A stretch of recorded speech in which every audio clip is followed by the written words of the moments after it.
mais qui en voulait à Jacqueline Vérac.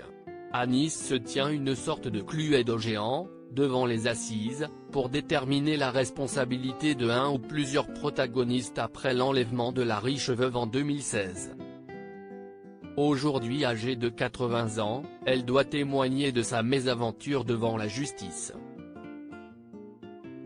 Le principal accusé, Giuseppe Serena, nie les faits reprochés. Incarcéré depuis 4 ans, Giuseppe Serena, 67 ans, encourt la perpétuité à l'issue de ce procès prévu pour durer jusqu'au 29 janvier, où il est jugé avec 12 co-accusés. Est-il le cerveau de l'affaire? Selon lui, que nenni.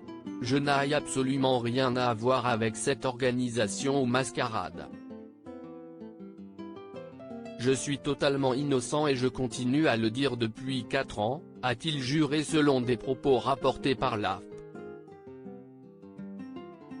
Il est toutefois accusé d'avoir commandité en 2016 le rapt de Jacqueline Vérac, riche veuve de la Riviera qu'il avait évincée d'un établissement. Celle-ci avait réussi à se libérer du coffre de voiture dans lequel elle avait été enfermée. Giuseppe Serena est soupçonné de s'être associé à Philippe Dutton, 52 ans, un ancien des forces spéciales britanniques, lui aussi passible de la perpétuité, et à Enrico Fontanella, 67 ans, un vieil ami italien de 40 ans, pour organiser le rapt de Jacqueline Vérac. Selon l'accusation, le trio avait déjà tenté une première fois d'enlever la veuve près de chez elle en 2013. Ce qu'a d'ailleurs reconnu Philippe Dutton, lequel a aussi admis sa participation à l'enlèvement de 2016. Il a avoué avoir appelé le fils de la victime avec le téléphone de sa mère, tout en expliquant que cette nouvelle tentative avait cette fois été déléguée à des hommes de main issus du quartier sensible niçois des Moulins. Interrogé sur cette révélation, il a affirmé sans sourciller que c'était Giuseppe Serena qui était à l'origine du projet. Giuseppe Serena a lui avancé une autre piste. Fontanella a mûri et étudié ce projet criminel et l'a organisé avec Dutton. Il a très bien compris qu'en cas d'issue négative, le coupable idéal serait M. Serena.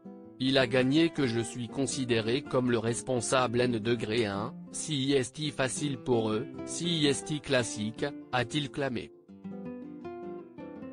Selon lui, ses relations avec les deux autres accusés étaient exclusivement professionnelles et concernaient un projet de reprise d'un hôtel-restaurant. Les débats ne font que commencer et l'absence d'Enrico Fontanella, pour raison de santé, se fait déjà cruellement sentir. Si est lui qui aurait présenté la plupart des accusés à Giuseppe Serena, sauf Luc Goursola, paparazzi niçois devenu détective privé et contacté par Philippe Dutton pour poser des balises GPS sous la voiture de Jacqueline Vérac, détaille l'AFP. Les accusés restent innocents des faits reprochés jusqu'au jugement définitif de cette affaire.